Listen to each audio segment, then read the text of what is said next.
Hey, yo, what's poppin', good people? It's your boy Tez back at you with another Eden Zero video. Then I told you, we continue in this train. We're gonna keep this going so long as the gods will it. You know what I'm saying?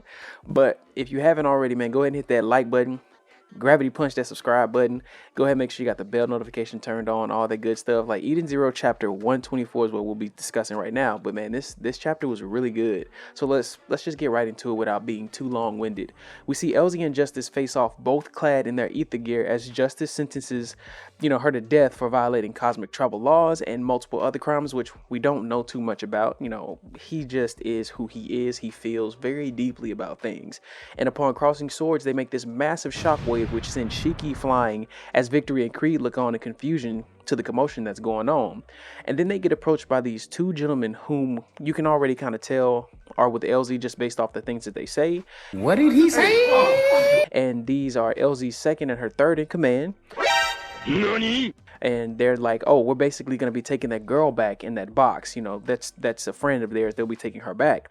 As Amora asks to be released, and Creed is kind of blushing at the fact that she looks cute. I mean, I'm not going to say anything, as these characters are too young for me to just be trying to say stuff on, and I ain't trying to be out here looking like no creepy uncle of any kind. You know what I'm saying? Let's just leave it at that. She's a beautiful young lady, and maybe, this is a potential love interest in some coming days or some future arcs that we may not know about. Who knows?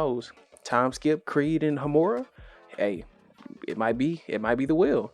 So Justice claims they had a haul today, and pretty much he tries to use his ether gear to lock them away. And the Karma one, whom we don't know these two gentlemen's name just yet, uses a freezing barricade that can block psychokinetic attacks, and the other uses a flame-clad fist to meet Victory's Titan's arm, which they kind of looked evenly matched. Though Titan's ether gear, that form that he takes, probably the dopest thing I've seen other than the fully awakened, I forgot the actual name of it, but it looks like an ether awakening that Shiki and the other gentleman from the previous chapters were able to achieve. So each pair claiming that victory shall be theirs, as they have a way of life that leads them to believe so, as well as a belief in their captains. As you can see, both of these two groups, or these individuals facing off in pairs, believe heavily in what it is that they have inside themselves, which guides them in their compass, one being that of a more pristine straight line justice, and the other being that of a free, more methodical approach to life. And their captains, they're both strong-willed, and it's funny enough that both their leaders have the same type of ability. So it's not too far-fetched that even though they have two different perspectives, this is basically how things would end up or turn out. So returning to LZ and Justice, they continue this onslaught of slashes as Shiki is still able to do nothing, as he just looks there beaten and battered in awe. LZ calls Justice by a name he himself claims he had cast aside long ago, James Holloway, as he calls her a traitor to the fatherlands, and she claims that the land had no meaning to her, and Justice begins to glow as his ether begins to surge. You could tell, like, he got pissed. He looked really unhappy about this whole thing, stating that notion was where he lost everything, or sorry, that nation was where he lost everything because of Elsie's treachery. Now they'll get more into why that happened, but when I was reading it, I was just like, man, can it really be this bad? Now, I did mention in the last chapter some things about, Jalal and Erza. So, we gonna see. So, flying at LZ, fully charged, he sends them both flying as Shiki is still, man, Shiki's like, he looks down bad. My man is just sitting there like, damn. Nothing he can do. Like, he got beat up. They're so much more powerful than he is. But I think it's only one, again, he's not probably as versed in using his ether gear at such a high level as they are, and they've had probably massive amounts of time, more time than he's had, even with using ether gear, and maybe even achieving an awakened state of using their ether gear. So, we can't say too much about that, but we know Shiki will eventually become that big body, that, that badass that we know he'll be eventually in the future. So Elsie also begins to raise her power and glows, as she too claims that she lost everything as well: her parents, friends, siblings, even her right eye.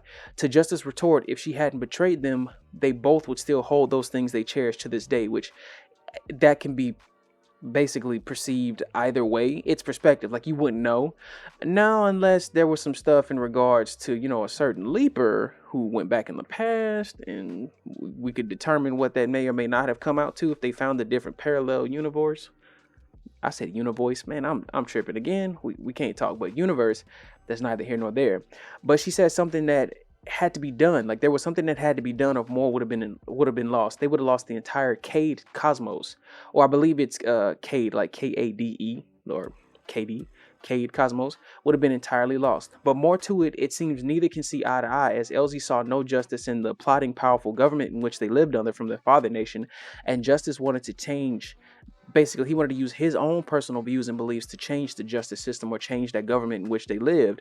But as it stood, neither of them could do pretty much nothing. They couldn't do a thing, as Justice had no power at the time, still being a young boy, not of the essence of any ability or powers or any way, shape, or form to overthrow or change some type of environment, government, justice of any type of planet, without time being of the essence as well. Because Elsie also tells us that she told the truth about what the government had done, which had sparked the war.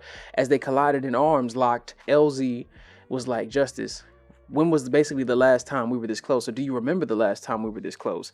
Which brings them back to when they were kids.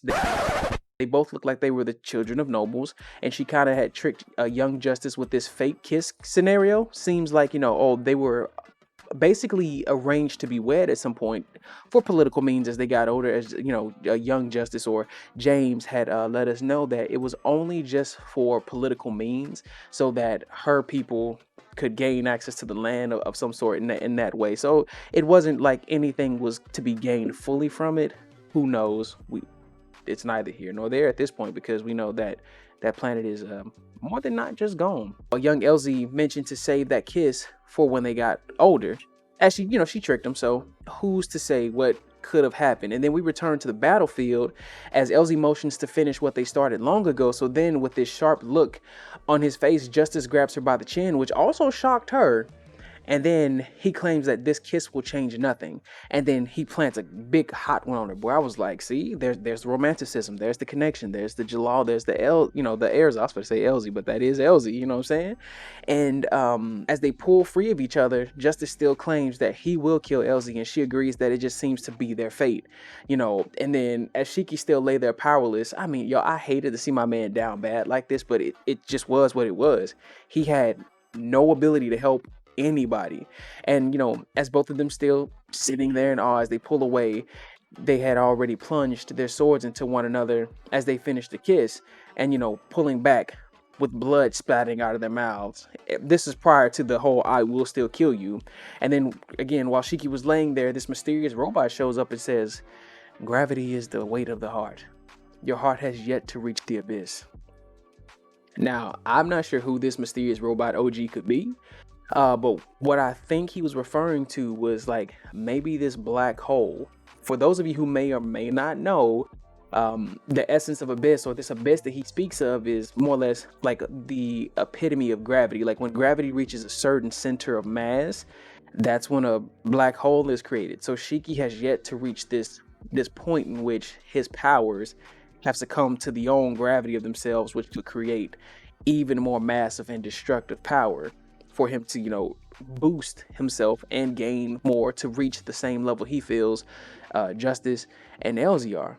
But with that, we basically got to the end of this chapter, y'all. I mean, I do have chapter 125 coming. It's already in the works, but your boys got so many other things happening right now. I got my editor on hand. He's doing these. Will be taking care of these for you boys, so we'll be getting them out as best we can. I just have to get myself centered and find some time to get this done. But overall, if I had to give this chapter a rating, this would probably be a definite solid 10 for me, just for the backstory, just for the action, just for the romanticism. Just everything overall was amazing. And I will catch you guys for the next video. Hopefully you will see it next week. If you have already got the notifications turned on, like I said earlier, subscribe, all that good stuff, thumbs up. And yeah, man, y'all be good, y'all be blessed. You know what I'm about to say. Wash your hands, wash that ass. Peace.